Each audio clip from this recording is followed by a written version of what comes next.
Ladies and gentleman, youth, politicians, celebrities, खेळाडू आणि त्यांचे PR मॅनेजर्स, सगळ्यांचं स्वागत आहे आपल्या सरकशीमध्ये.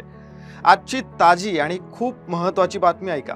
पण ही बातमी महागाईची नाहीये, बेरोजगारीची नाहीये किंवा क्रिकेट मॅच मधल्या पराभवाची सुद्धा नाहीये. ही बातमी आहे एका यूट्यूब चॅनलवरच्या रियालिटी शोची. होय, इंडियाज गॉट टॅलेंटची. या शोने खरंच असा काही धुमाकूळ घातलेला आहे की बातम्यांचे सगळे विषय संपलेत, आपल्या सगळ्या समस्या संपल्यात असा फील येतोय. कारण तुम्ही बघत असाल सोशल मीडियापासून ते न्यूज चॅनल्सपर्यंत, मोठ्या शहरापासून अगदी खेड्यापाड्यात सगळीकडे आणि अगदी राजकारण्यांमध्ये सुद्धा या एकाच शोची चर्चा सुरू आहे. एवढी चर्चा होतीये तर काय आहे यात एवढं, या व्हिडिओतून समजून घेऊ. So stay connected.